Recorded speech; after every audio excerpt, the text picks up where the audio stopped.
The city never sleeps, but it watches. From the wrought iron balconies of the French Quarter to the shipping containers stacked like dominoes along the Mississippi, New Orleans moves to rhythms most people never hear. The jazz is for tourists.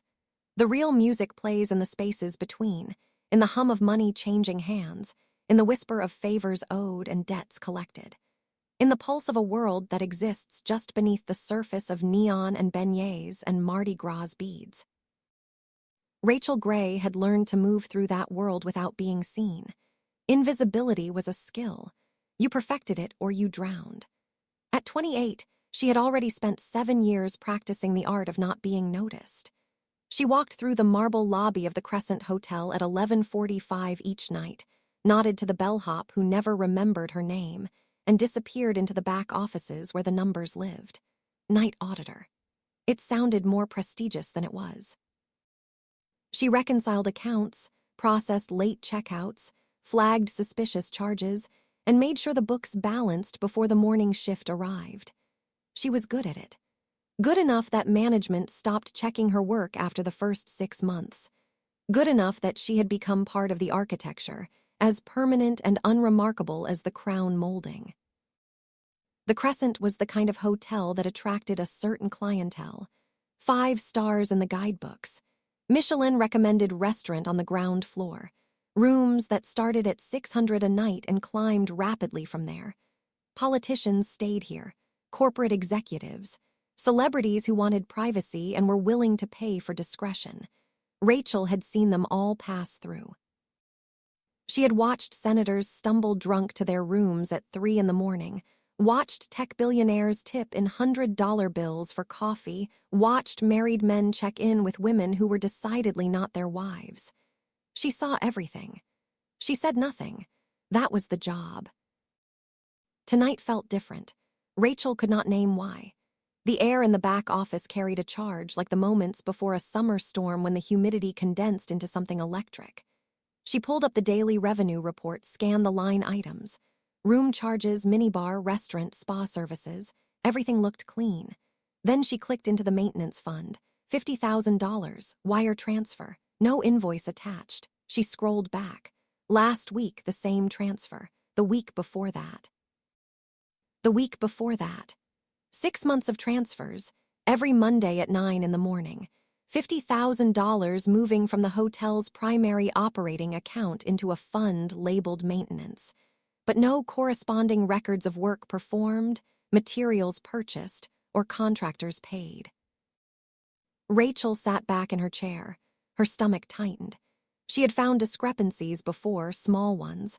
A housekeeper padding hours, a bartender skimming tips. Once, a sous chef running a side catering business using hotel inventory. Those were easy fixes. Quiet conversations with management. Adjustments made. But this was different. $300,000 a month disappearing into a black hole. Either someone was stealing on a scale that would shut the hotel down, or the money was moving somewhere management wanted it to go. Rachel saved the report to a thumb drive. She did not know what she would do with it. She only knew that the numbers did not lie, and when numbers lied, someone was making them. She logged off at 6:53 in the morning. The sun was already climbing, turning the sky over Lake Pontchartrain from purple to pink to the washed-out blue of another August day. Rachel walked through the lobby, past the night doorman whose shift was ending, past the cleaning crew rolling their carts toward the service elevator. Outside, the heat hit her like a wet towel. Bourbon Street smelled like spilled beer and rotting fruit. She turned onto Dauphine, away from the crowds, and walked the 14 blocks to her apartment in Treem. The building was a converted shotgun house split into 4 units. Hers was on the 2nd floor, 600 square feet, 1 bedroom, a kitchenette with a stove that only worked on 2 burners, and a bathroom where the water pressure dropped to a trickle every evening when the neighbors came home. She paid $900 a month. It was still more than she could afford. Rachel dropped her bag on the counter and opened the refrigerator. Leftover rice. Half a rotisserie chicken, a carton of orange juice that was probably expired. She poured a glass of water instead and sat at the table that doubled as her desk. The thumb drive sat in her pocket like a stone. She pulled it out, turned it over in her fingers. She should report it. She should take it to the general manager, explain what she found, let someone else make the decision. That was the safe play. The smart play. Her phone buzzed. A text from the dialysis center. Tyler's appointment is confirmed for tomorrow at 2 p.m. Please arrive 15 minutes early for check-in. Rachel set the phone down. She pressed her palms against her eyes until she saw stars. Tyler, 16 years old. Chronic kidney disease, stage 4, diagnosed when he was 11. Their mother had died of cancer when Tyler was 9 and Rachel was 21. The medical bills had buried them. Rachel had spent 3 years paying down the debt, working double shifts, selling everything that was not essential, and she had almost broken even. Then Tyler got sick. The first year of treatment cost $60,000. Insurance covered $40,000. Rachel borrowed the rest from a man named Marcus LeBlanc. Marcus did not work for a bank. He worked for himself. 15% interest per month, compounded. No contracts, no paperwork. Just a handshake and the understanding that if you did not pay, there would be consequences. Rachel had been paying for 4 years. The principal was gone, but the interest kept growing. She owed $73,000 now, more than she had borrowed. Marcus called every week. Polite at first, then less polite, then not polite at all. Last month he had sent a man to her apartment. The man did not threaten her. He did not need to. He simply stood in her doorway and said Marcus wanted to talk. Rachel had gone. Marcus had been wearing a suit that probably cost more than her rent. He had smiled. He had offered her coffee. Then he had said if she could not pay in cash, there were other arrangements that could be made. Rachel had left without answering. She had not answered his calls since. Tyler needed a transplant. The waiting list was 3 years long. Even if he got a kidney tomorrow, the surgery would cost $400,000. Rachel made $42,000 a year before taxes. She had done the math. She would never save enough. Never. The weight of that word pressed down on her like deep water. She stood up. She walked to the bathroom, turned on the shower, and stood under the cold spray until her skin went numb. When she got out, she checked her phone again. No new messages. She dried off, changed into a t-shirt and shorts, and lay down on the bed. Sleep did not come. It rarely did anymore. Instead, she stared at the ceiling fan turning lazy circles and thought about the $50,000 moving through the hotel's accounts every week. She thought about Marcus LeBlanc. She thought about Tyler hooked up to a machine that cleaned his blood because his kidneys could not. She thought about the space between what was legal and what was necessary, and how that space had been narrowing her entire life until it was barely wide enough to breathe. At 2 in the afternoon, her phone rang. Unknown number. Rachel let it go to voicemail. 30 seconds later, it rang again. Same number. She answered. The voice on the other end was male, calm, with the faintest trace of an accent she could not place. Italian maybe. Old New Orleans aristocracy. You are Rachel Gray. It was not a question. Who is this? Someone who would like to meet you. Tonight, 11 o'clock. The Crescent Hotel, 12th floor, room 1214. Rachel sat up. Her pulse kicked. I do not know who you are. Yes, you do. The line went dead. Rachel stared at the phone. Room 1214. She knew that room. It was not a guest room. It was listed in the system as private office space, not available for booking. She had never seen anyone check in there. She had never seen it appear on a cleaning schedule. In 2 years of working the night audit, she had flagged it once as an error, and her supervisor had told her to leave it alone. Management business. Do not ask. She should not go. Every instinct told her to delete the voicemail, block the number, show up for her shift tonight, and pretend the call never happened. But the voice had known her name. It had known where she worked. It had known exactly when to call. That was not a coincidence. Someone had been watching her. Someone knew she had found the discrepancy in the accounts. And if they knew that, they knew everything else too. Rachel spent the rest of the day in a fog. She tried to sleep and could not. She tried to eat and managed 3 bites of rice before her stomach turned. At 9:30, she showered again, dressed in the same black pants and white blouse she wore every night to work, and left her apartment. The walk to the hotel felt longer than usual. The streets were crowded with tourists stumbling between bars, street performers playing for tips, tarot readers setting up card tables under gas lamps. Rachel moved through them like a ghost. The lobby of the Crescent was quiet. A couple stood at the front desk checking in. A businessman sat in one of the leather armchairs, scrolling through his phone. Rachel nodded to the night manager, a woman named Denise who barely looked up, and walked toward the back offices. She clocked in. She logged into her terminal. She pulled up the night's reports and stared at the screen without seeing anything. At 10:58, she stood up. Her hands were shaking. She balled them into fists, pressed her nails into her palms until the shaking stopped.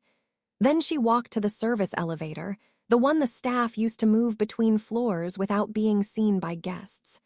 She pressed the button for 12. The elevator rose in silence. The doors opened onto a hallway Rachel had never seen before. The carpet was different here, thicker, darker. The lighting was recessed, subtle, casting everything in shades of amber. There were no room numbers on the doors, only one door at the end of the hall. 1214. Rachel walked toward it. Each step felt like walking underwater. When she reached the door, she stopped. She could turn around. She could go back downstairs, finish her shift, and pretend this never happened. She could. The door opened before she knocked. The man standing in the doorway was taller than she expected. 6'2", maybe more. Broad shoulders that filled the frame of a tailored black suit. Dark hair cut close to the scalp. A face that looked like it had been carved from stone, all sharp angles and hard lines. But it was his eyes that stopped her. Gray. Not the soft, uncertain gray of clouds, the gray of gunmetal, of winter rivers, of something cold and unyielding. He did not smile. He stepped aside. "Come in." Rachel hesitated. The man waited. His expression did not change. He was not asking. He was stating a fact. She would come in because there was no other option. Rachel stepped through the door. The room was not an office. It was a suite, larger than her entire apartment. Floor-to-ceiling windows overlooking the French Quarter, the lights of the city spreading out like a circuit board. Dark wood furniture, leather chairs, a bar cart in the corner with bottles that probably cost more than her monthly rent, and along one wall a bank of monitors, security feeds, cameras showing every floor of the hotel, the lobby, the restaurant, the hallways, the back offices. Rachel saw herself on one of the screens, sitting at her desk earlier that evening. "You have been watching me." The man closed the door. He walked past her to the windows, hands in his pockets. He did not look at her when he spoke. "I watch everything that happens in this building." Rachel forced herself to breathe. She forced her voice to stay steady. "Who are you?" The man turned. The city lights behind him made his face hard to read, shadowed, remote. "Dominic Vale. I own this hotel." Rachel had heard the name. Everyone who worked at the Crescent had heard the name, but no one ever saw him. He was a signature on paychecks, a line item in corporate filings, a ghost. And now he was standing 10 feet away from her, real and solid, and watching her with those gray eyes that seemed to see straight through skin. "You found something in the accounts." It was not a question. Rachel swallowed. "I do not know what you mean." Dominic tilted his head slightly. It was the only movement he made, but it changed the entire atmosphere of the room. The air grew heavier. Rachel felt the weight of his attention like a physical thing. "You flagged a discrepancy. $50,000 per week moving into a maintenance fund with no corresponding invoices. You saved the report to a thumb drive. You have been carrying it in your pocket for the last 16 hours. Rachel's blood went cold. He knew everything. She took a step back. Her spine hit the door. I was going to report it. Dominic walked toward her, not fast, not threatening, just a slow, deliberate approach that made her heart rate spike. He stopped 3 feet away. No, you were not. Rachel opened her mouth, closed it. Dominic continued, his voice calm, even like he was explaining a simple equation. If you were going to report it, you would have done so this morning. You would have gone to the general manager. You would have copied HR. You would have followed protocol. But you did not. You saved the file. You kept it, because you wanted to know where the money was going before you made a decision. He was right. Rachel hated that he was right. Where is it going? Dominic studied her. The pause stretched between them, heavy with calculation. Then he turned and walked back to the windows. My family has been in New Orleans for 4 generations. My great-grandfather came here from Sicily in 1923. He worked the docks. He saved enough to buy a restaurant, then another, then a hotel. He built an empire on the principle that if you control the infrastructure, you control everything. My grandfather expanded into construction. My father moved into shipping. And he paused, I consolidated. Rachel did not understand. Dominic turned back to face her. The money you found is not theft. It is payment. To people who ensure that certain operations run smoothly, port inspectors who do not ask questions, city officials who expedite permits, union reps who keep labor disputes quiet. This is how business works in New Orleans. It has always worked this way. Rachel's stomach twisted. She knew what he was describing. Protection money, bribery, the kind of thing that sent people to prison. That is illegal. Dominic's expression did not change. Yes. The word hung in the air between them. Rachel felt the room tilting. She gripped the door handle behind her. Why are you telling me this? Because you are smart, and because you are in trouble. Rachel froze. Dominic walked to the desk in the corner, picked up a folder, and held it out to her. Rachel did not move. Dominic set the folder on the table between them, opened it. Inside were photographs. Rachel in front of a building in Treem. Rachel talking to a man in an expensive suit, Marcus LeBlanc.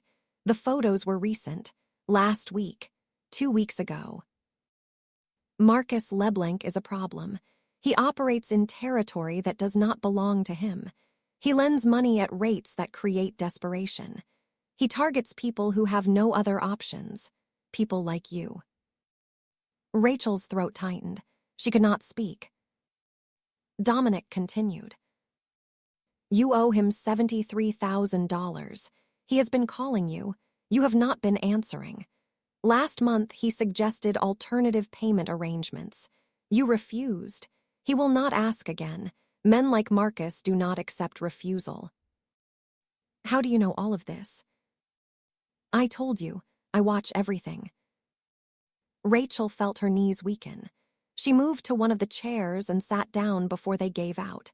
Dominic remained standing. What do you want from me? Dominic walked to the bar cart, poured 2 glasses of whiskey, and brought one to Rachel. She did not drink. He set it on the table in front of her anyway. Your brother needs a kidney transplant. The surgery costs $400,000. You will never save that amount. Even if you worked 3 jobs for the next decade, you would not come close. And Marcus will not wait a decade. He will not wait a month. Rachel looked up. Dominic's face was unreadable. I will pay your debt to Marcus, all of it, and I will arrange for your brother's surgery. The words did not make sense. Rachel stared at him. Why? Because you work for me now. Rachel stood up so fast, the chair scraped against the floor. I do not work for you. I work for the hotel. Dominic's voice remained calm. The hotel is mine. Therefore, you work for me. But your role is about to change. You will no longer be a night auditor. You will be my eyes and ears. You will report anything unusual. Guests who ask too many questions. Staff who act suspiciously. Anyone who shows interest in my operations. You want me to spy. I want you to survive. The bluntness of it hit Rachel like a slap. Dominic stepped closer. Marcus is not working alone. He is connected to a larger organization. Cuban nationals who are trying to move into New Orleans. They are using Marcus to gather intelligence to identify weak points to find leverage. You are leverage, Rachel. You work in my building. You have access to my systems. Marcus will use you to get to me, and when he is done, he will discard you.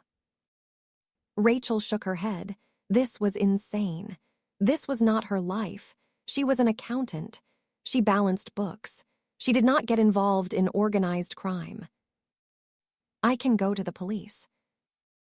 Dominic's expression did not change, but something flickered in his eyes. Amusement, maybe, or pity. The police cannot protect you from Marcus.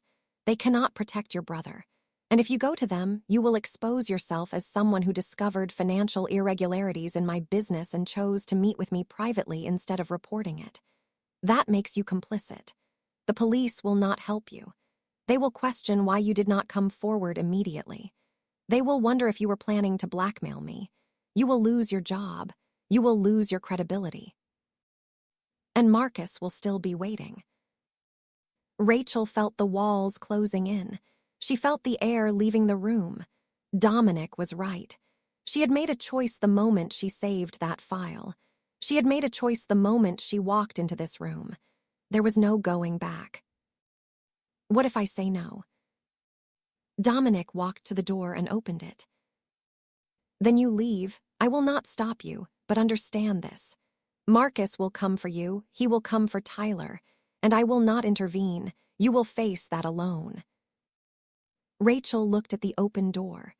She looked at the monitors on the wall, the feeds showing every corner of the hotel, the city spread out beyond the windows like a glittering trap.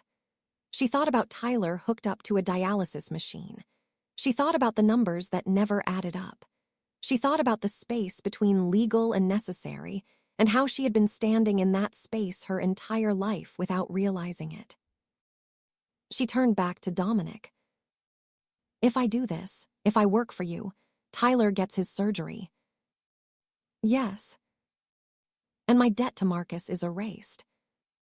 Yes. Dominic waited. Rachel felt her heartbeat in her throat, in her temples, in her fingertips. How do I know you will keep your word?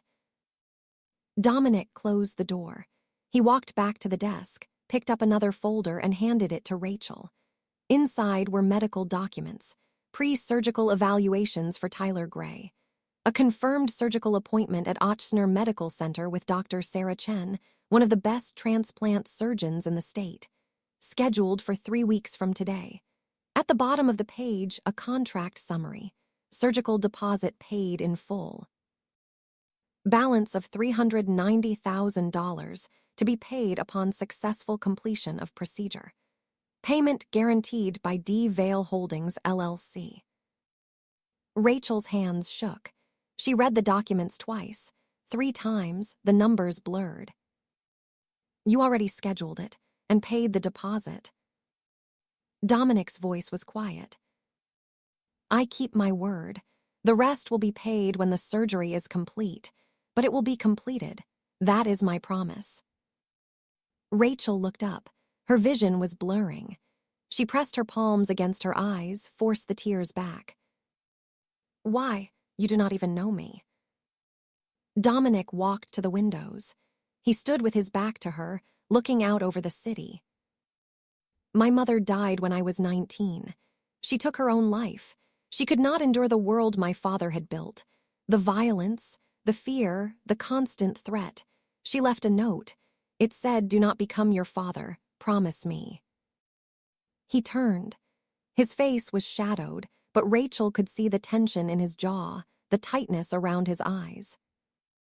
I broke that promise a long time ago, but I remember what she wanted. She wanted people to have choices. She wanted people to survive without being crushed. I cannot give that to everyone, but I can give it to you. Rachel sat down again. Her legs would not hold her. She stared at the folder in her hands. This is not a gift. Dominic's voice hardened. This is a transaction. You work for me. You report to me. You do not lie to me. If you betray me, there will be consequences. Do you understand? Rachel nodded. She did not trust her voice. Say it. I understand. Dominic walked to the door and opened it again. Your shift starts in 10 minutes. Go back to work. Tomorrow night you will receive instructions. Follow them. Rachel stood.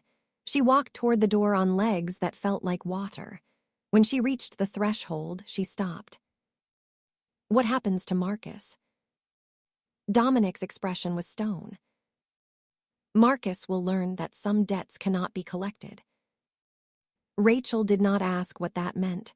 She did not want to know. She stepped into the hallway. The door closed behind her with a soft click that sounded like a vault ceiling shut. She took the service elevator back down to the ground floor. She walked to her desk. She logged into her terminal. She pulled up the night's reports. Her hands were still shaking. She flattened them on the desk, pressed them down until the shaking stopped. Then she opened a new file and began typing. Routine transactions, room charges, minibar inventory. The kind of work that had defined her life for 2 years. But everything had changed. She could feel it, the weight of the folder in her bag, the knowledge that Tyler's surgery was scheduled, the understanding that she had just made a deal with a man who controlled the city from the shadows. Rachel Gray was no longer invisible.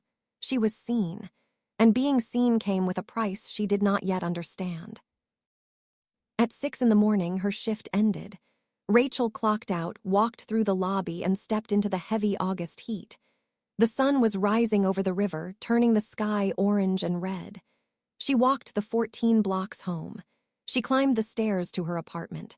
She locked the door behind her. And then, finally, she let herself cry. Not because she was afraid, not because she regretted her choice, but because for the first time in 7 years, she did not have to carry the weight alone. Someone else knew. Someone else was watching. Someone else had decided that she mattered. And that terrified her more than anything Marcus LeBlanc could ever do. 3 days later, Marcus LeBlanc received a visit. He was at his usual spot, a social club on North Claiborne Avenue that served as his unofficial headquarters. The place smelled like cigars and old coffee. Men played dominoes in the back room. A television on the wall played a baseball game no one was watching. Marcus sat at a table near the window, going through his accounts. 70 people owed him money. Most were paying on schedule. A few needed reminders. Rachel Gray was one of them. He had not heard from her in 3 weeks. No calls, no payments, no contact. That was unusual. People who owed Marcus did not go silent unless they were planning to run or unless they were stupid enough to think he would forget. Rachel did not strike him as stupid, which meant she was planning something. Marcus did not like that. He had been patient with her. He had offered her options. Now his patience was running out. He was about to call her when the door opened. 2 men walked in, both wearing dark suits, both moving with the kind of confidence that came from knowing no one would stop them. The room went quiet. The domino game stopped. The television droned on, ignored. Marcus looked up. He did not recognize either man. The first was older, maybe early 40s, with the build of someone who had spent time in the military. The second was younger, mid-20s, with sharp eyes and a stillness that made him dangerous. They walked to Marcus's table and stopped. Marcus LeBlanc. It was not a question. Who is asking? The older man pulled out a chair and sat down without being invited. The younger man remained standing, hands clasped in front of him, watching the room. My name is Owen Mitchell. I work for Dominic Vale. He would like to have a conversation with you. Marcus leaned back in his chair. He smiled. He had heard of Dominic Vale. Everyone in New Orleans had heard of Dominic Vale, the man who owned half the French Quarter, the man who moved money through the port like water, the man who did not get his hands dirty but somehow always came out clean. Vale does not scare me. Owen did not smile back. He should. Marcus's smile faded. He set down his pen. What does he want? You have been lending money to Rachel Gray. That stops today. Marcus laughed. It was a short, sharp sound, devoid of humor. Rachel Gray owes me $73,000. I do not care who she works for. Debt is debt. Owen reached into his jacket. Marcus tensed. But Owen did not pull out a weapon. He pulled out an envelope. He set it on the table and slid it across. Inside is $73,000. Cash. Her debt is paid. You will not contact her again. You will not go near her. You will not speak her name. Marcus stared at the envelope. He did not touch it. And if I refuse? Owen leaned forward. His voice dropped, quiet and cold. Then you will learn that some people are under protection, and protected people do not get touched. Marcus looked at the younger man still standing by the door. He looked at Owen. He looked at the envelope. $73,000 in cash, more than Rachel Gray would ever be able to pay. But accepting it meant acknowledging that he had lost. That Dominic Vale had reached into his territory and taken something that belonged to him. This is my city, too. Owen stood up. No, this is Dominic Vale's city. You just live in it. He walked toward the door. The younger man followed. They left the envelope on the table. Marcus watched them go. When the door closed, the room exhaled. The domino game resumed. The television played on. Marcus picked up the envelope. He opened it. Inside, cash. $73,000 just as promised. And beneath the bills, a note. Handwritten, elegant script. Marcus, consider this a courtesy. The next time will not be as polite. Stay in your lane. It was unsigned. It did not need a signature. Marcus folded the note and put it back in the envelope. He stood up, walked to the back room, and locked the money in a safe. Then he returned to his table and picked up his phone. He dialed a number he had been given 2 months ago, a number that connected him to people who did not take courtesy as an answer. The call was answered on the 3rd ring. We have a problem, Marcus said. Dominic Vale is moving against me. The voice on the other end was smooth, accented, patient. Then it is time to move against him. Marcus smiled. This time the smile was real. Rachel did not hear from Dominic for 5 days. She worked her shifts. She audited accounts. She went home, slept poorly, and returned the next night.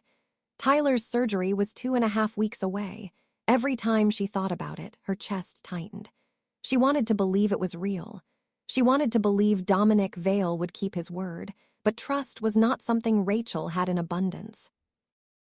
On the 6th night, at 2 a.m, her phone buzzed. A text from an unknown number. 12th floor, now. Rachel set down her coffee.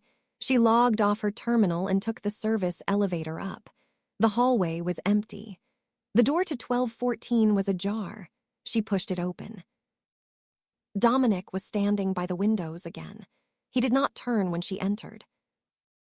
Marcus received the payment. Rachel closed the door behind her. And he is not happy. She waited. Dominic turned. His face was unreadable as always, but there was something different in his eyes. A tension, a calculation. He has made contact with a group out of Miami. Cubans. They have been trying to establish a foothold in New Orleans for the past year. Marcus is going to help them. In exchange, they will help him deal with me. Rachel felt her pulse quicken. What does that mean for Tyler? Dominic walked to his desk, picked up a tablet, and handed it to Rachel. On the screen was a photo. A young woman, maybe 24, with dark hair and bright eyes, laughing at something off camera. That is my sister, Sophia. She is a graduate student at Chilean. She does not know what I do. She thinks I run hotels and restaurants. She thinks our family money came from legitimate business. I have kept her separate from this world her entire life. Rachel looked at the photo, then at Dominic. Why are you telling me this? Because the people Marcus is working with do not care about separation. They care about leverage, and Sophia is leverage. Rachel handed the tablet back. You think they will go after her? Dominic set the tablet down. I know they will. The room fell quiet except for the hum of the air conditioning. Rachel crossed her arms. What do you need from me? Dominic looked at her. For the first time, she saw something in his expression that was not control. It was close to fear, but not quite, more like the recognition of a trap closing. I need you to do what you do best. Watch. Listen. If you see anything unusual, anyone asking questions about me or my family, I need to know immediately. Rachel nodded. Okay. Dominic walked past her to the door. He opened it. Your brother's surgery is in 18 days. After that, you are free to leave if you want. I will not hold you to this arrangement beyond that. Rachel turned. And if I stay? Then you are part of something larger than either of us can control, and there is no walking away. Rachel looked at him, at the man who had paid for her brother's life, at the man who controlled the city from the shadows, at the man who was standing in front of her now, offering her a choice that was not really a choice at all. I will stay. Dominic studied her face, then he nodded. Good. She walked out, the door closed behind her. Rachel stood in the hallway, breathing in the thick silence. She had made her decision. She had chosen survival. She had chosen Tyler. She had chosen a man she barely knew over a world that had never offered her anything but debt and exhaustion. And as she walked back to the elevator, she realized something that made her stomach turn. She was not afraid of Dominic Vale. She was afraid of how much she was starting to trust him. And trust, in a world built on betrayal, was the most dangerous thing of all. The days that followed moved like water through clenched fingers.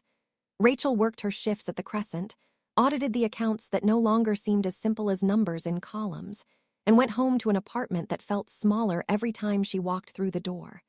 Tyler's surgery was 9 days away, then 8, then 7. She counted down like a prisoner marking time on a cell wall.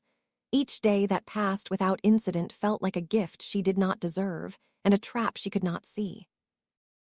Dominic did not call, did not text, did not summon her to the 12th floor. Rachel told herself this was good. It meant nothing was wrong. It meant Marcus had taken the money and disappeared into whatever hole men like him crawled into when they lost. It meant the people from Miami, whoever they were, had decided New Orleans was not worth the trouble. She told herself these things. She did not believe them. On the 6th night after their last conversation, Rachel was reconciling the restaurant charges when she noticed something. A guest had checked in 3 days ago. Room 814, Carlos Ruiz. The name meant nothing to her, but the billing pattern was strange. No minibar charges, no room service, no spa, no restaurant. The man had checked into a 5-star hotel and had not used a single amenity. Rachel pulled up the security footage. The system allowed her to review lobby cameras for audit purposes, flagging unusual guest behavior that might indicate fraud or theft. Carlos Ruiz appeared on screen at 4:17 in the afternoon 3 days prior. Mid-20s, well-dressed, dark hair styled with precision. He moved through the lobby with the easy confidence of someone who had stayed in places like this before. But he did not go to his room. He sat in the bar for 20 minutes, ordered nothing, then left through the front entrance. The next day, the same pattern. He returned at 6 in the evening, sat in the lobby, checked his phone, and left after 30 minutes.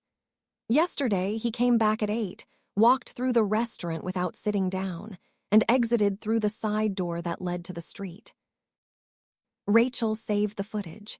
She did not know what it meant, but her instincts, the ones she had honed over 7 years of watching people lie about charges and steal bathrobes and pretend they had not trashed their rooms, told her this was wrong. Carlos Ruiz was not a guest. He was surveillance. She picked up her phone, hesitated, then typed a message to the number Dominic had used before. Guest in 814. Unusual behavior. You should see this.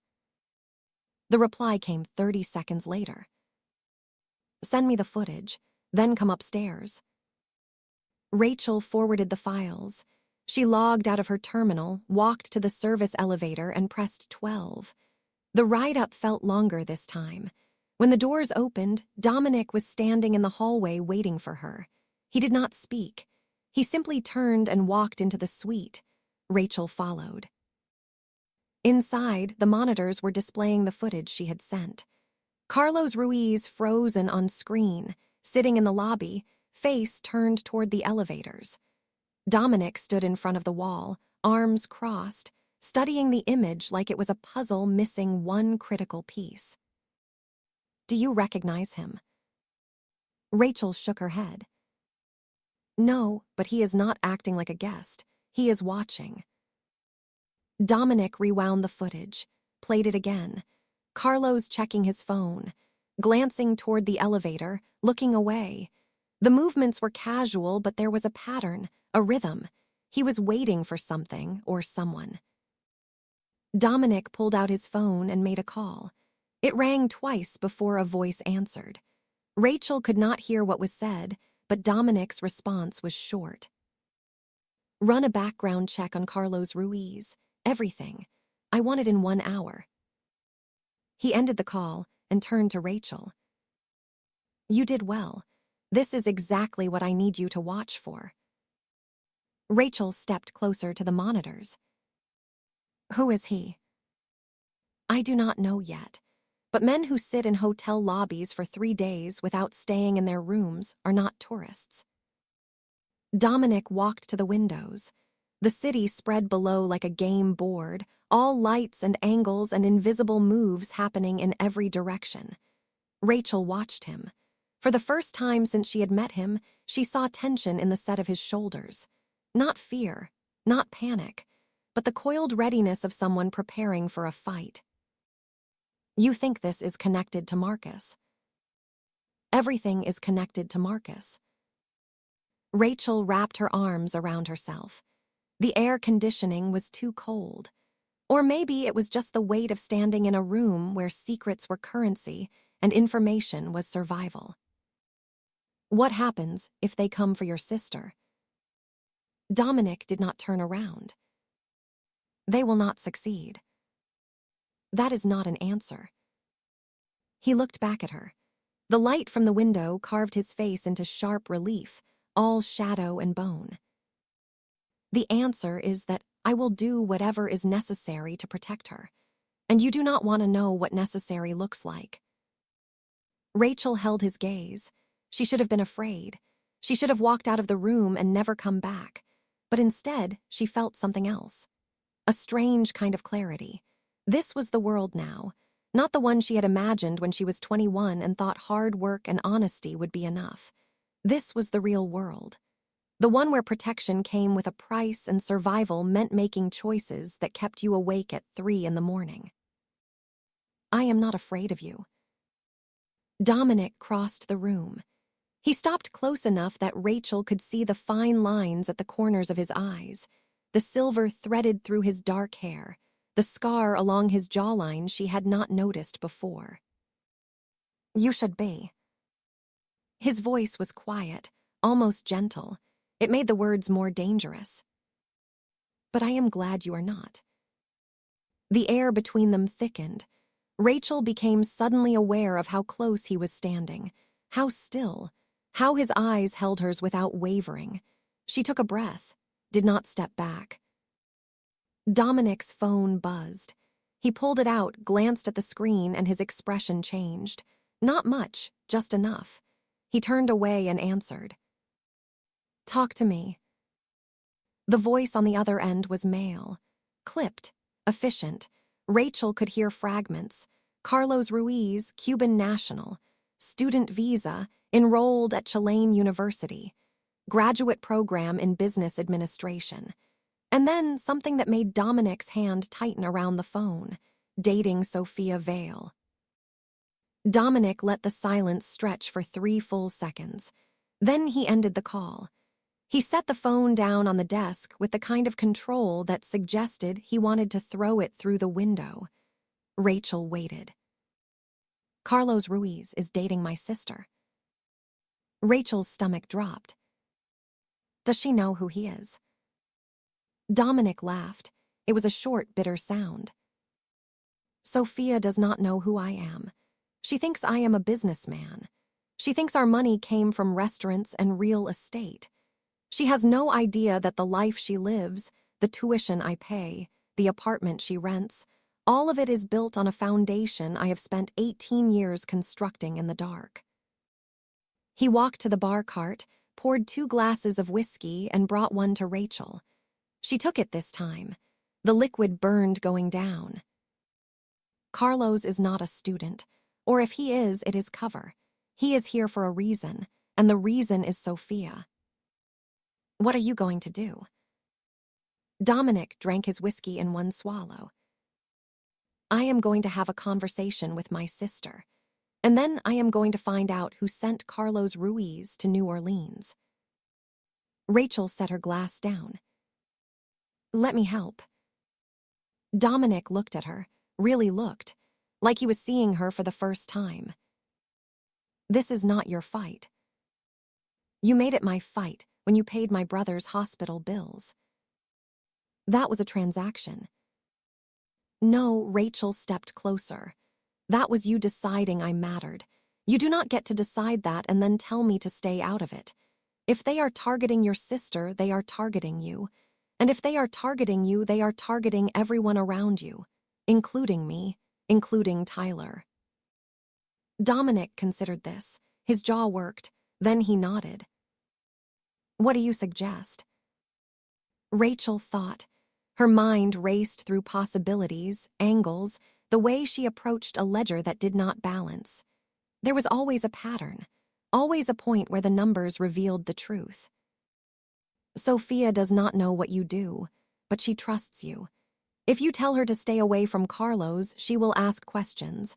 And if she asks questions, she might go to him for answers. That makes things worse. So we do not tell her to stay away. We watch. We let Carlos think he is succeeding, and we find out who he reports to." Dominic studied her face. "That puts Sophia at risk." "Everything puts Sophia at risk. At least this way, you control the variables." Dominic walked back to the windows. He stood there for 30 seconds, a full minute. When he turned back, his decision was made. "All right, we watch, but the moment it escalates, we pull her out. No exceptions." Rachel nodded. "Agreed." Dominic picked up his phone and made another call.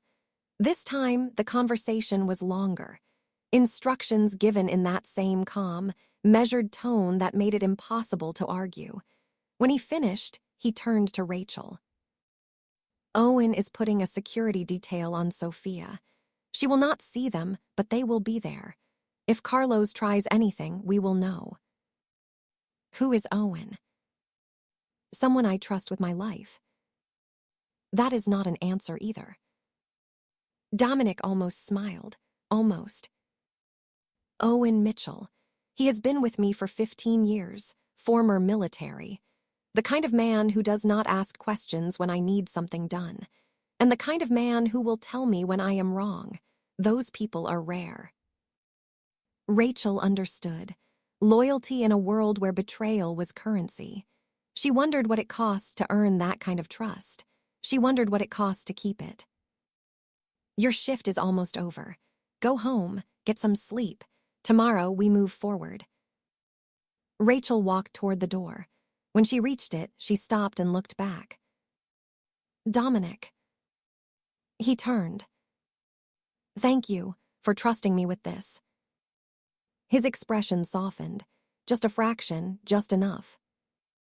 You have given me no reason not to. Rachel left. The elevator ride down felt different, lighter, like she had crossed some invisible threshold and the weight she had been carrying had shifted.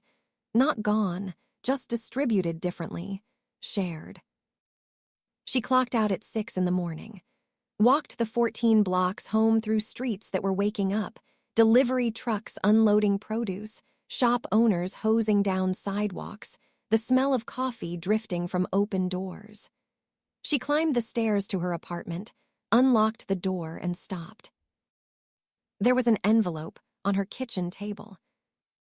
Rachel had locked the door when she left. She was certain. She always locked the door, but the envelope sat there, white and unmarked, like it had materialized from nothing. Rachel set her bag down slowly. She looked around the apartment. Nothing else was disturbed. No signs of forced entry. No indication anyone had been inside except for that single envelope, resting in the exact center of her table. She picked it up. No writing on the outside. She opened it. Inside was a photograph. Sophia Vale, sitting at a cafe table, laughing, her hand reaching across to touch the arm of the man sitting across from her. Carlos Ruiz. The photo was recent, maybe yesterday, and beneath it a note, handwritten in elegant script. We know where your brother receives his treatments. We know his schedule. We know everything. If you want him to stay safe, you will stop helping Dominic Vale. You will walk away. You have 24 hours to decide. The note was unsigned. Rachel's hands shook. She dropped the envelope like it was on fire. Her first instinct was to call Dominic. Her second was to grab her keys and drive to the dialysis center and bring Tyler somewhere safe. Her third was to scream. She did none of those things. Instead, she sat down at the table and forced herself to breathe. In through the nose, out through the mouth, count to 4, again, again. The shaking stopped. Her pulse slowed. Her mind cleared. Whoever had sent this wanted her afraid, wanted her to panic, wanted her to make a mistake. That meant they did not have Tyler yet. If they did, they would not need to threaten. They would simply take. This was psychological warfare, a test. Rachel picked up her phone and took a picture of the note. Then she called Dominic. He answered on the first ring. What is wrong? Rachel's voice was steady. They were in my apartment. They left a message. She heard movement on the other end. Dominic's voice sharpened. Where are you now? Home. The door was locked, but the envelope was on my table. Send me a photo of the note. Do not touch anything else. I am sending Owen to you now. He will be there in 10 minutes. Rachel sent the photo. She sat at the table and waited. 9 minutes later, there was a knock on her door. She looked through the peephole. A man stood in the hallway, early 40s, broad shoulders, calm eyes.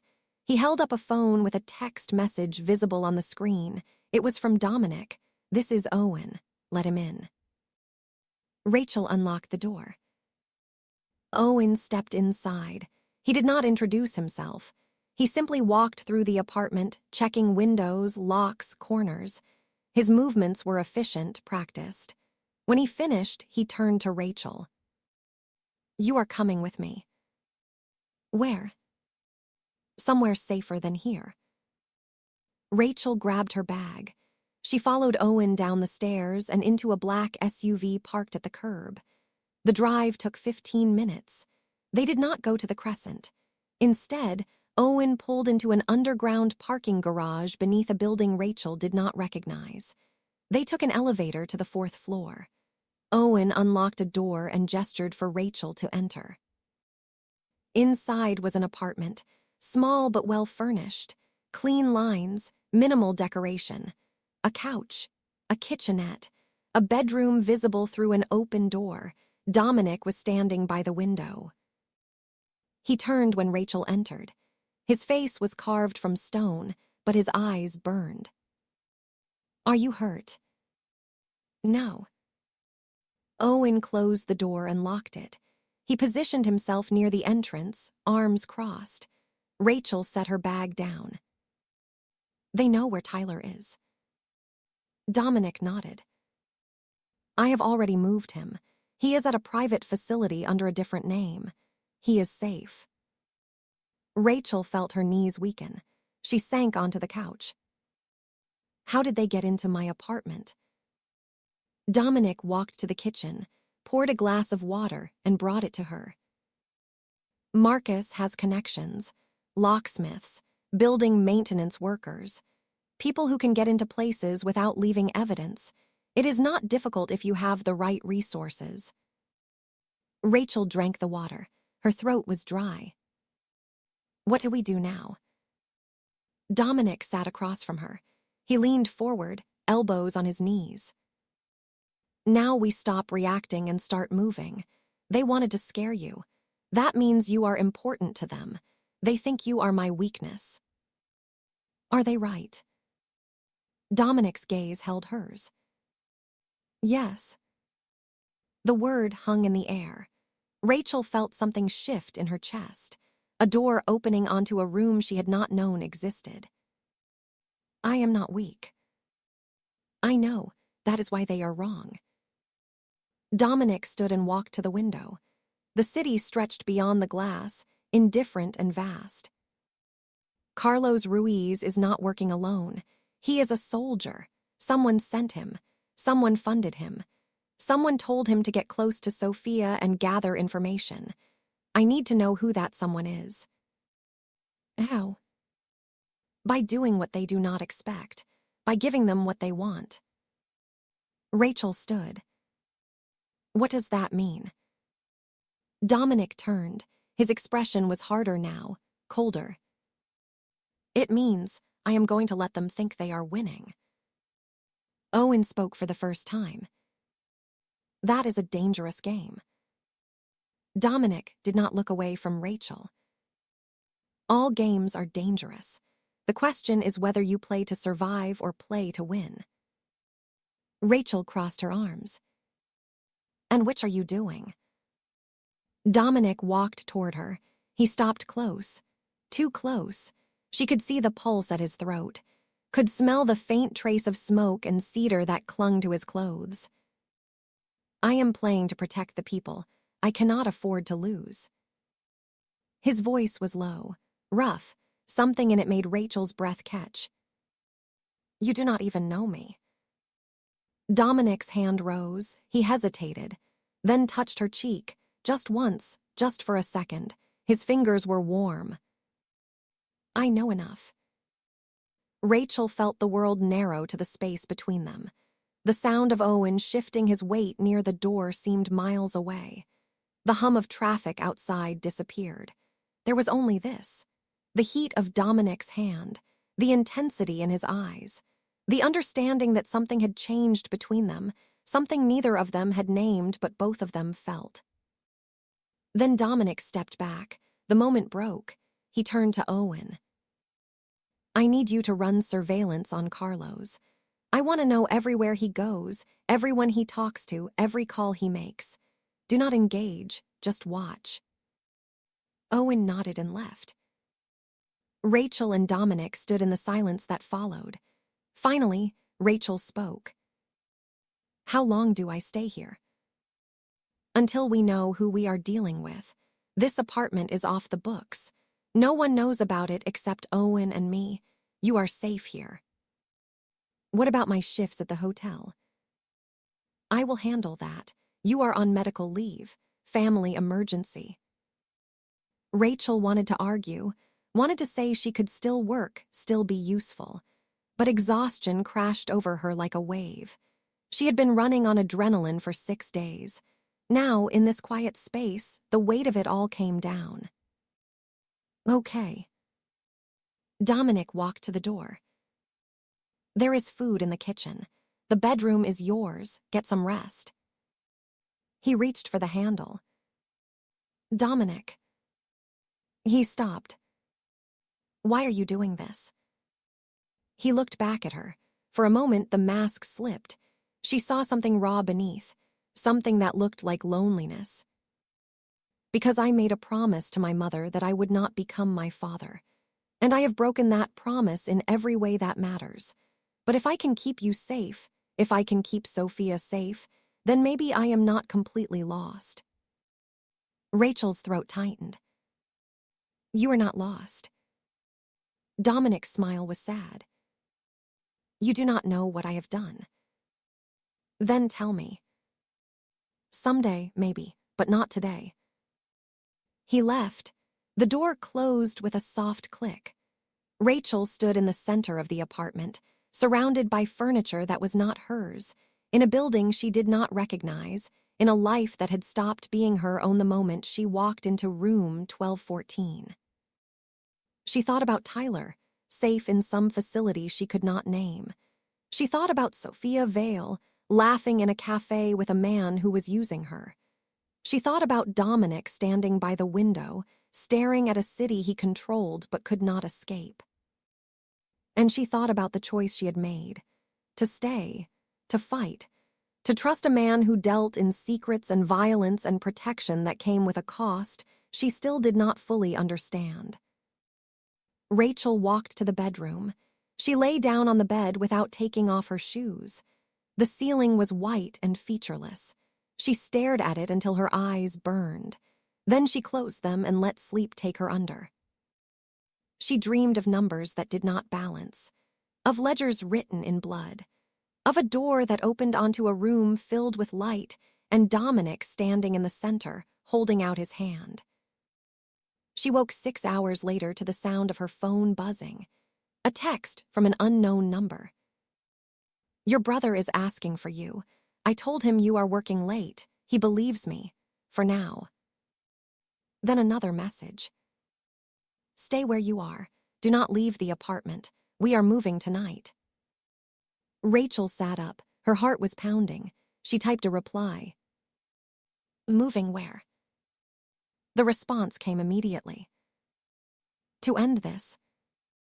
Rachel stared at the words. She thought about asking for details. She thought about demanding to know the plan. But she already knew Dominic would not tell her. He would protect her by keeping her in the dark. That was his way. Control through information. Safety through secrecy. She got out of bed, walked to the kitchen, made coffee. The apartment was silent except for the faint hum of the refrigerator and the distant sound of traffic. Rachel drank her coffee black and bitter and thought about the next move.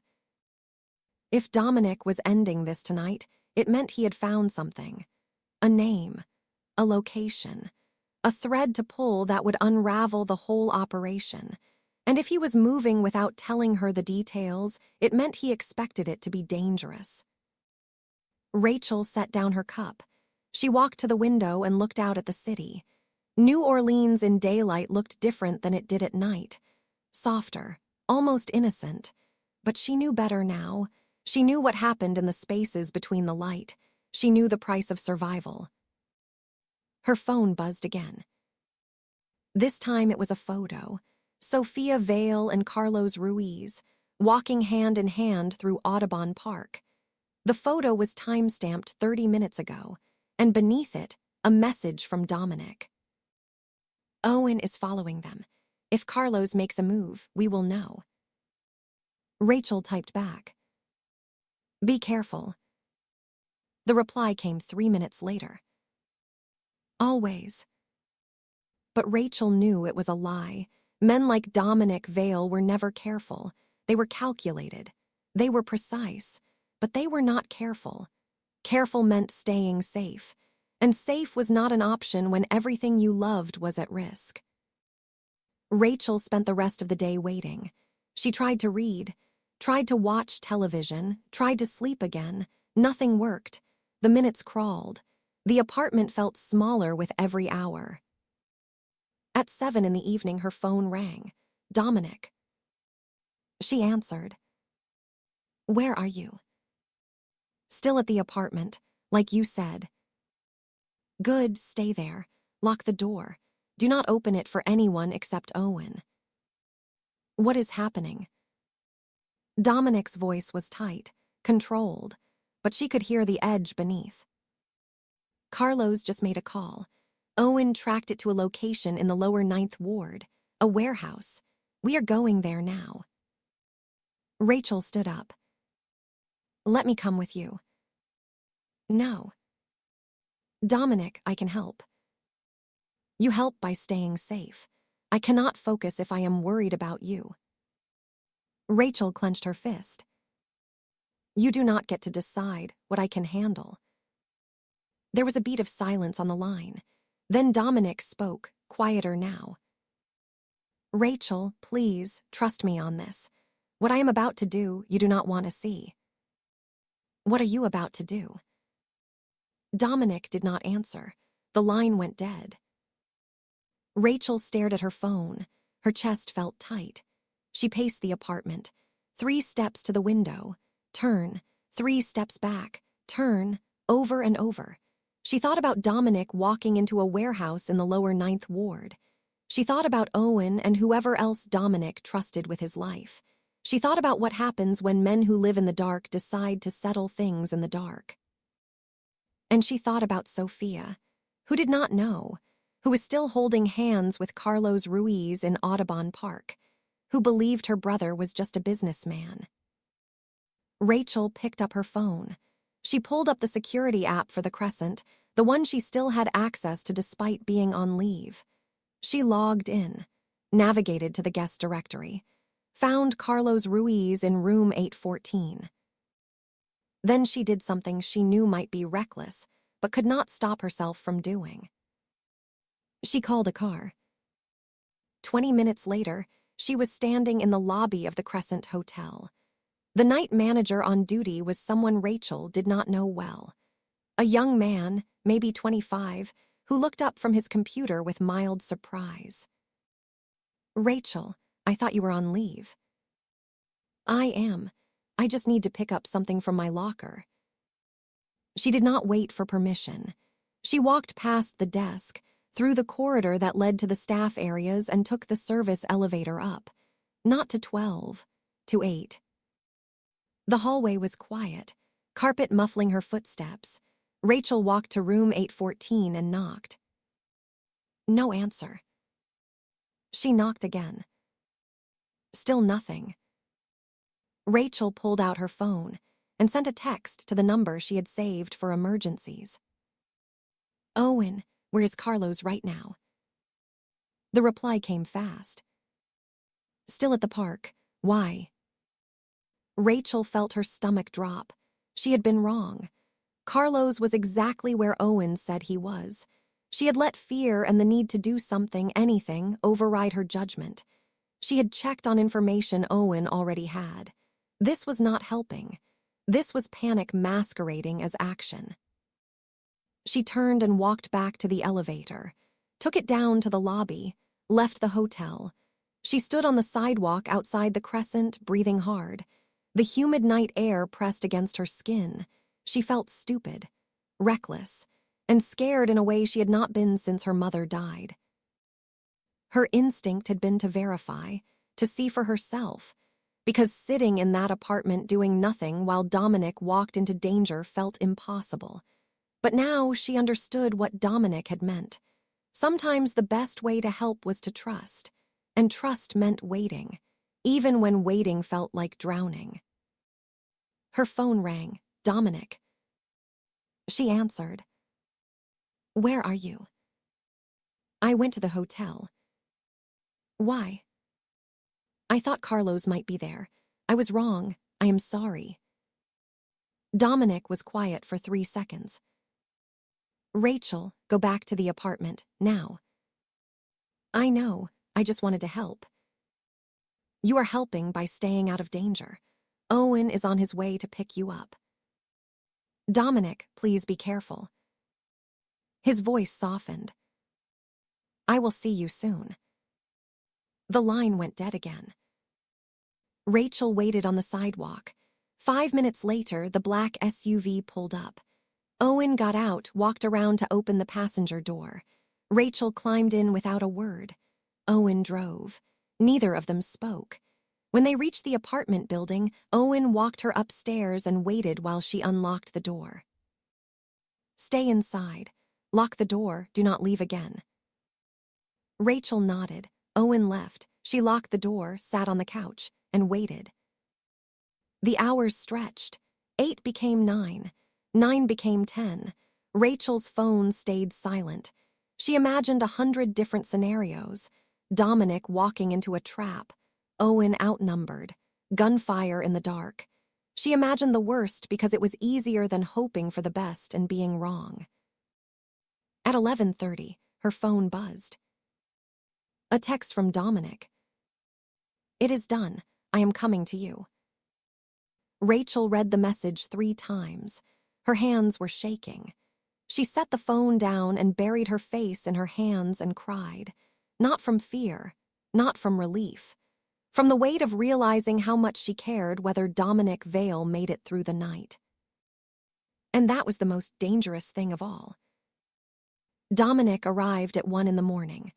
Rachel heard the key in the lock, heard the door open and close with the careful quiet of someone trying not to wake the sleeping.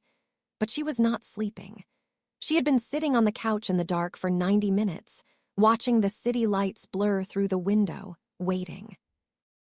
He stood in the doorway, silhouetted against the dim hall light. She could not see his face clearly, but she could see the set of his shoulders, the weight he carried. He closed the door and locked it, turned on the small lamp by the entrance. The light caught the side of his face. There was blood on his collar. Rachel stood. Are you hurt? Dominic looked down at his shirt, as if noticing for the first time. No, not mine. He walked to the kitchen sink, turned on the water and washed his hands, methodical, thorough. Rachel watched him scrub under his nails, between his fingers, the way a surgeon might after a long operation. When he finished, he dried his hands on a towel and turned to face her. It is handled. Rachel crossed her arms. Her voice came out steadier than she felt. What does that mean? It means the people who threatened you will not threaten you again. Rachel waited for more. Dominic did not offer it.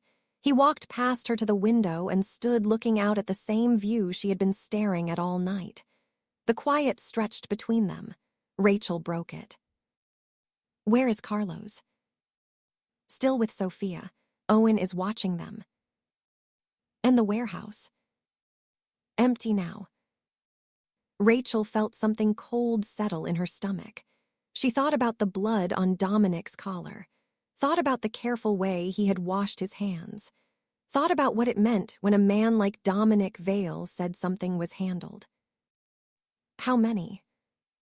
Dominic did not turn around. You do not want to know. Yes, I do. He looked back at her. His eyes were tired, older than they had been 6 hours ago. 3 men, associates of the organization trying to move into New Orleans. They were using Marcus as a front, using Carlos as reconnaissance. When we found their base of operations, they chose to resist. Rachel's throat tightened. Did you kill them? Dominic held her gaze. No, but Owen did, and I would have if it came to that. Rachel sat down. Her legs felt unsteady. She pressed her palms against her knees. This is what your life is. Yes. And you want me to be part of it. Dominic crossed the room. He sat in the chair across from her, leaned forward. His voice was quiet. I want you to have a choice. Your brother's surgery is in 5 days. After that, you can walk away. I will make sure you are safe. I will make sure Marcus never finds you. You can go back to your life, or what is left of it. He paused. Or you can stay. And if you stay, you need to understand what that means. It means nights like this. It means knowing that the world I operate in has rules, but they are not the rules you grew up with. It means living with the knowledge that sometimes good people do terrible things to protect the people they love.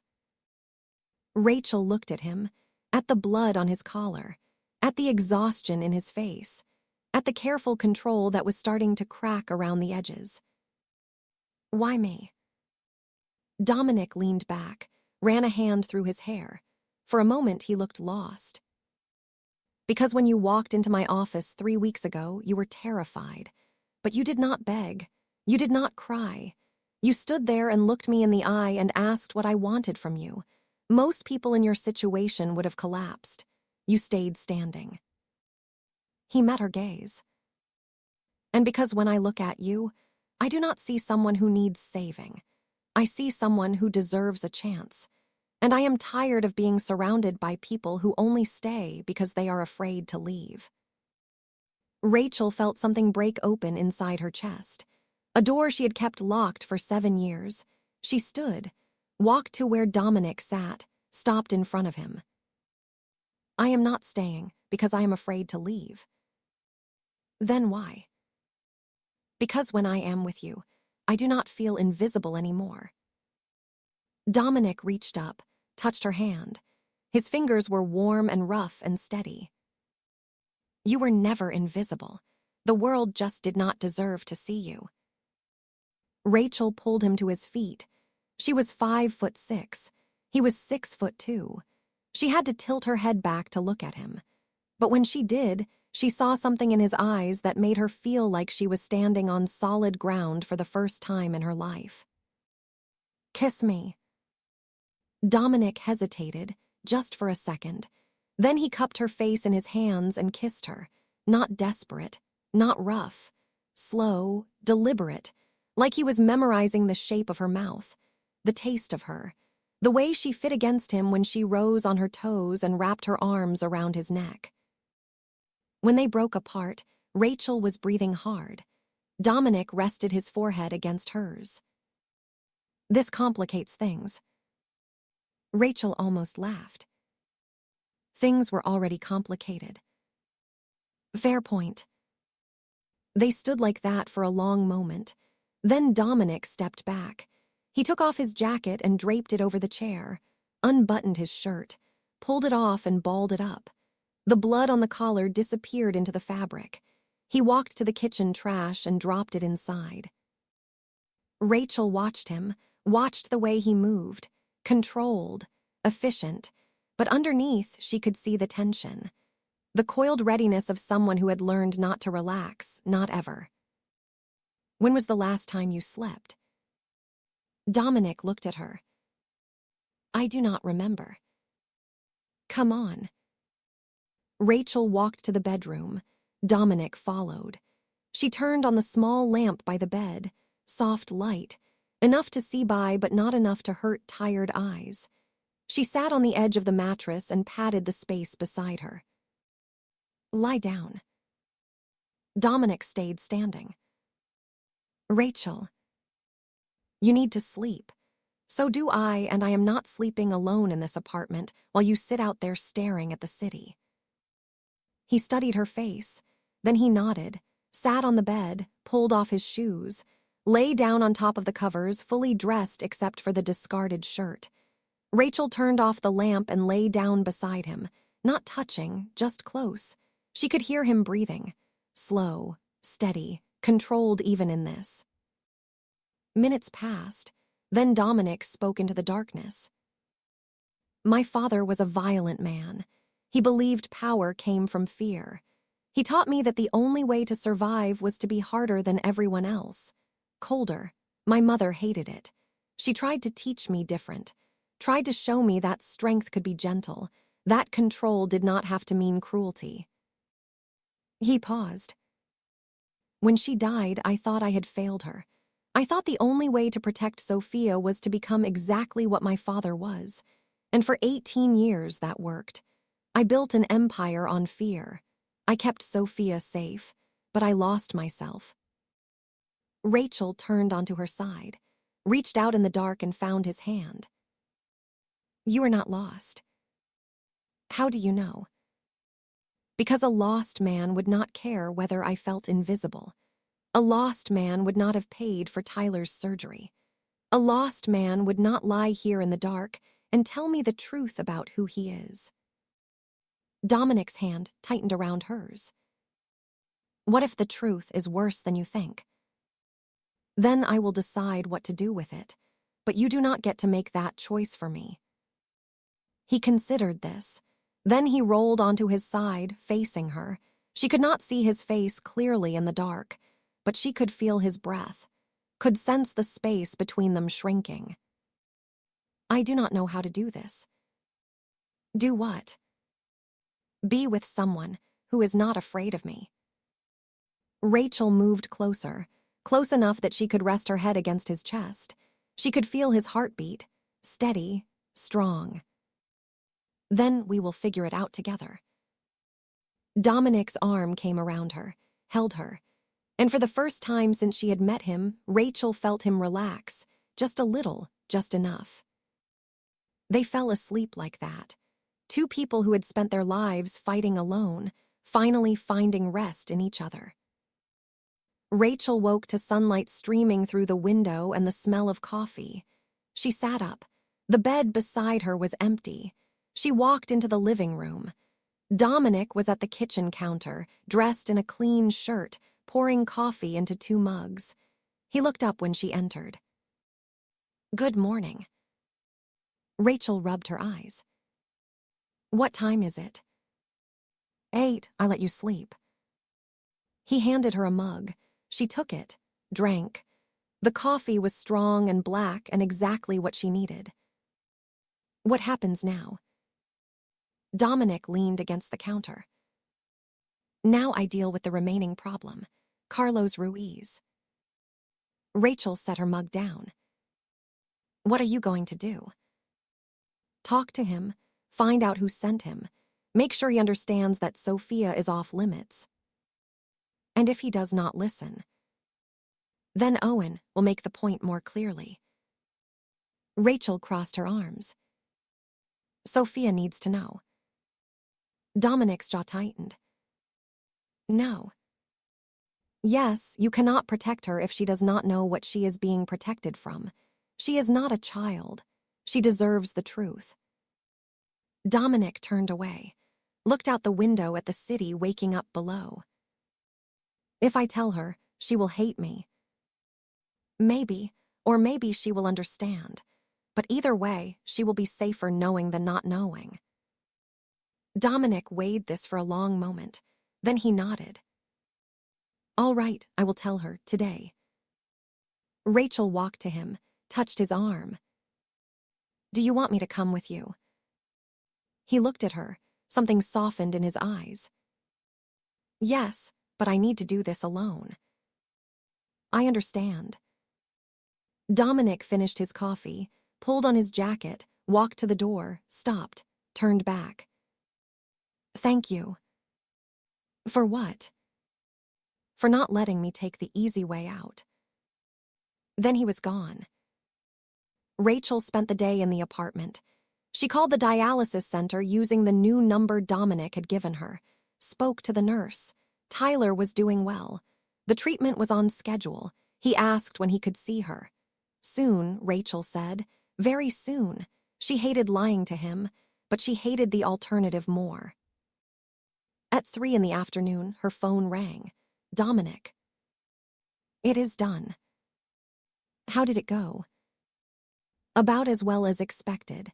She is angry. She does not believe me, but she agreed to cut contact with Carlos until we sort this out. That is something. Owen is bringing her here. I want you to talk to her. Woman to woman, she might listen to you. Dominic, I do not know her. Exactly. You are not part of the life she hates. You are not someone she has spent 24 years resenting. Just talk to her, please. All right. 30 minutes later, there was a knock on the door. Rachel opened it. Sophia Vale stood in the hallway. She was shorter than Rachel expected, maybe 5'4". Dark hair pulled back in a ponytail, red eyes from crying. She looked at Rachel with suspicion and exhaustion. "You are Rachel?" "Yes." Sophia walked inside, looked around the apartment, crossed her arms. "My brother says you work for him." "I do." "What do you do?" Rachel closed the door. "I help him keep track of things. People, money, threats." Sophia laughed. It was a bitter sound. "So you are part of it. The criminal empire he built while lying to me for my entire life." Rachel did not flinch. "Your brother paid for my younger brother's kidney transplant. $400,000. He did not have to. He did it because he saw someone who needed help and decided to help." Sophia turned away, walked to the window. "That does not excuse what he does. The violence, the lies." "No, it does not, but it explains why he does it." Rachel stepped closer. "Your brother is not a good man, but he is not the monster you think he is either. He has spent 18 years building a world where you could be safe, where you could go to school and have friends and fall in love without worrying about who might use you to get to him. He has done terrible things to make that possible, and he would do them again." Sophia's shoulders shook. She was crying. "I do not want to be the reason he hurts people." Rachel touched her arm gently. "You are not the reason. His choices are his own. But you are the reason he tries to be better than his father. You are the reason he still has a line he will not cross." Sophia turned. Her face was wet with tears. "What line?" "He will not hurt women. He will not hurt children. And he will not let anyone else hurt them either. That is his code. It is not much, but it is something." Sophia wiped her eyes.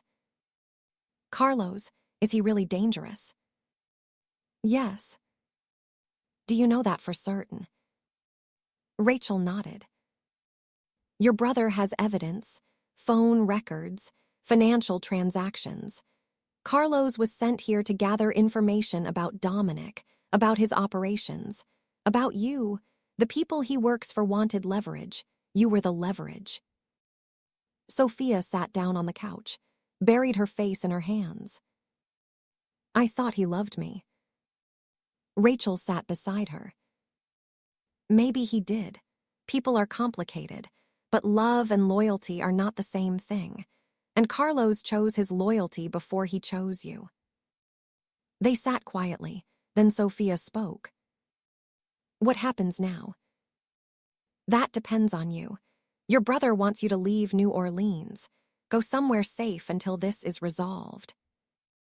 "I am not running." "Then you stay, but you stay smart. You do not contact Carlos. You do not go anywhere alone. And you trust that your brother knows what he is doing."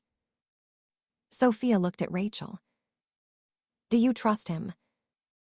Rachel thought about Dominic standing in the dark with blood on his collar, thought about the way he had kissed her, thought about the way he had held her while they slept. "Yes, I do." "Why?" "Because he keeps his promises, even the hard ones." Sophia was quiet for a long time. Then she stood. "Okay, I will stay. I will be smart. But I want the truth from now on. No more lies. No more protecting me by keeping me in the dark." Rachel stood as well. "You should tell him that yourself." Sophia almost smiled. "I will." Owen drove Sophia back to her apartment. Rachel stayed behind. She cleaned the kitchen, made more coffee, tried to read a book and gave up after 3 pages. At 6 in the evening, Dominic returned. He looked exhausted. "How did it go?" Rachel walked to him, took his hand. "She is angry, but she understands, and she wants the truth from now on." Dominic closed his eyes. I do not know if I can do that. You have to, or you will lose her completely. He nodded, opened his eyes, looked at Rachel. Thank you for talking to her. You are welcome. They stood like that for a moment. Then Dominic's phone buzzed. He pulled it out, read the message. His expression darkened. What is it? Carlos is leaving New Orleans. Flight to Miami tomorrow morning. Owen tracked him to the airport hotel. That is good. Right, he is leaving. Dominic shook his head. Men like Carlos do not leave unless they have accomplished their mission or been ordered to retreat. He failed to get close enough to Sophia to matter, which means someone pulled him out. And if someone pulled him out, it means they have a different plan. Rachel felt ice slide down her spine. What kind of plan? Dominic looked at her. The kind that does not need Carlos anymore. He made a call. It rang once. Owen, I need you to double security on Sophia. Now, do not let her out of your sight. He listened, nodded, ended the call. Rachel grabbed her jacket. I am coming with you. No, you are staying here where it is safe. Dominic, I am not helpless. I know, but I cannot focus if I am worried about you. Please, stay here, lock the door. I will call you when it is done. Rachel wanted to argue, but she saw the fear in his eyes, not for himself, for her, so she nodded. Be careful. Always. He kissed her, quick, hard, then he was gone. Rachel locked the door, sat on the couch, and waited. Again, waiting had become her entire existence. Waiting for shifts to end. Waiting for bills to be paid. Waiting for Tyler to get better. Waiting for Dominic to come back. She hated it. At 8, her phone rang. Unknown number. She almost did not answer, but something made her pick up. Hello. The voice on the other end was smooth, accented, Cuban. Rachel Gray, we have not met. My name is Javier Morno. I believe you know my associate, Carlos. Rachel's blood went cold. What do you want? I want you to deliver a message to Dominic Vale. Tell him that if he continues to interfere in my business, people he cares about will suffer, starting with his sister, and then with you. Rachel forced her voice to stay steady. You do not scare me. Javier laughed. I do not need to scare you. I just need you to understand that everyone has a breaking point, even Dominic Vale. And you, Miss Gray, are his breaking point. The line went dead. Rachel stared at the phone. Her hands were shaking. She dialed Dominic. It went to voicemail. She called Owen. Same, she stood, paced, tried to think. Javier Morno knew her name, knew where she was, knew that she mattered to Dominic. Which meant this was not over. At 9:30, there was a knock on the door. Rachel looked through the peephole. Owen. She unlocked the door. Owen stepped inside. His face was grim. Where is Dominic? On his way. There was an incident. What kind of incident? Someone tried to grab Sophia outside her apartment. We stopped them, but it was close. Rachel sat down before her legs gave out. Is she okay?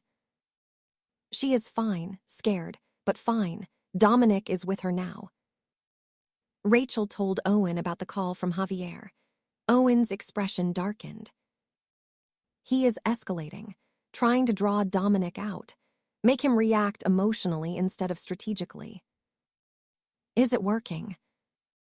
Owen looked at her. What do you think? Rachel knew the answer. Of course it was working. Dominic had spent 18 years building walls around the people he loved. Now those walls were being tested, and walls only hold until they do not. An hour later, Dominic arrived. He looked like he had aged 10 years. He walked straight to Rachel and pulled her into his arms, held her so tight she could barely breathe. "I am okay." His voice was rough against her hair. They tried to take her, right in front of her apartment. If Owen had not been there, they would have succeeded. But they did not. She is safe. Dominic pulled back, looked at her. "This is my fault. I brought you into this. I put you at risk." Rachel cupped his face in her hands. "I chose this. I chose you, and I am not leaving." Dominic closed his eyes. When he opened them, they were wet. "I do not deserve you."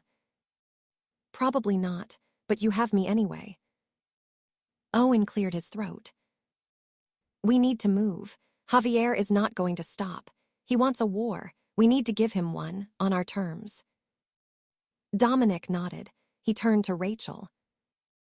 "I need you to go to Tyler. Stay with him until this is over. Owen will take you." Rachel shook her head. "No, I'm staying with you." "Rachel." "You need me. You said it yourself. I am part of this now, so let me help." Dominic looked at Owen. Owen shrugged. "She has a point, and frankly, we need all the help we can get." Dominic ran a hand over his face. Then he nodded. "All right, but you stay with Owen. You do exactly what he says. Understood?" "Understood." They spent the next 3 hours planning. Dominic had contacts, people who owed him favors, people who wanted Javier Morno gone as much as he did. By midnight, they had a location. A meeting Javier had scheduled for the next night, a warehouse in the Port District. He would be there with his key lieutenants. It was an opportunity. And opportunities in this world came with blood. The next evening, Rachel sat in the back of the SUV with Owen driving. Dominic was in the passenger seat. They were 2 blocks from the warehouse. The plan was simple. Dominic would go in, talk to Javier, offer one last chance to walk away, and if Javier refused, things would escalate. Rachel did not ask what escalate meant. She already knew. Owen parked, turned off the engine, looked at Dominic. "You ready?" Dominic checked his watch, nodded. "Let us finish this."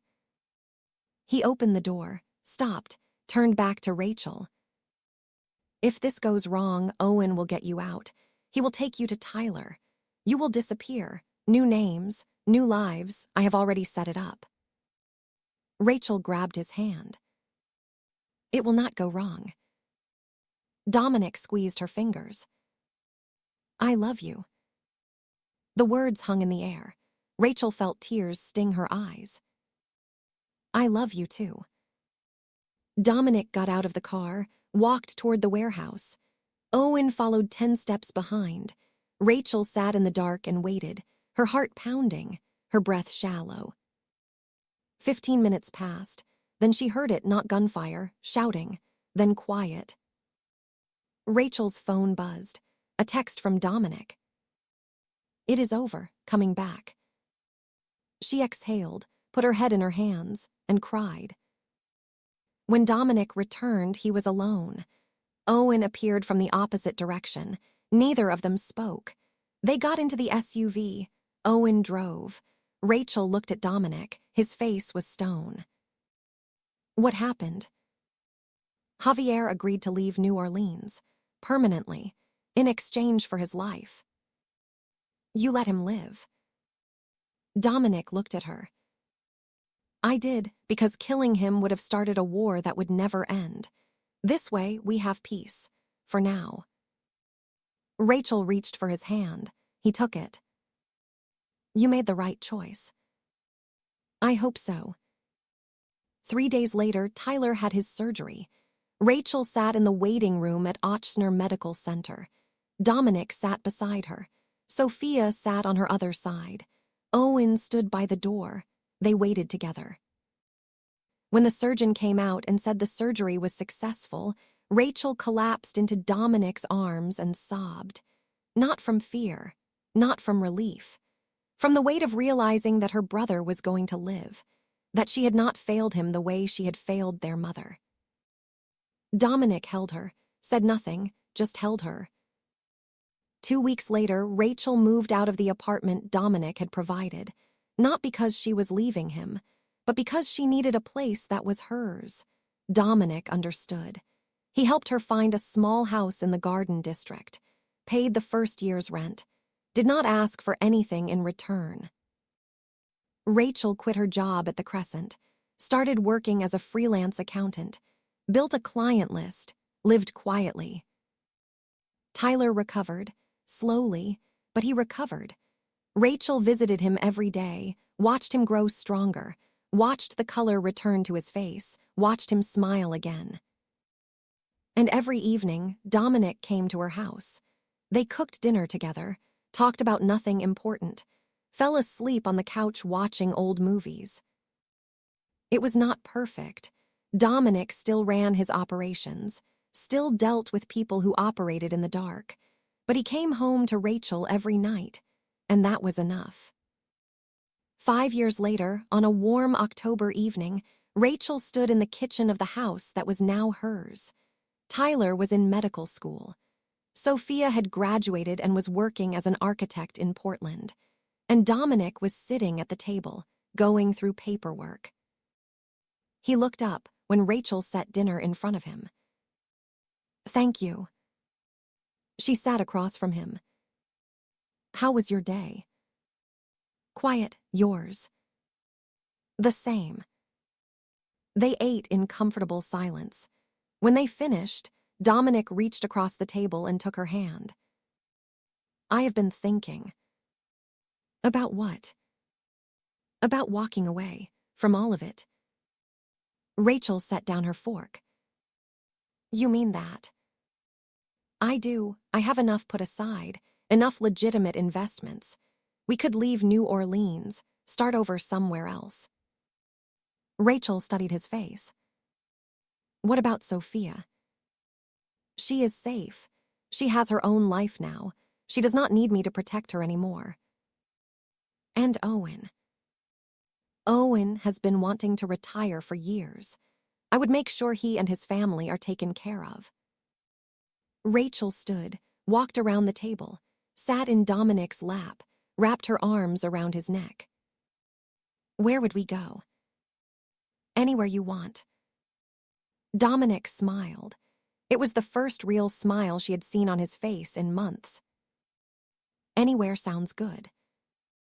They sat like that for a long time, holding each other, planning a future that did not involve shadows and secrets and blood on collars. And for the first time in his life, Dominic Vale believed it was possible.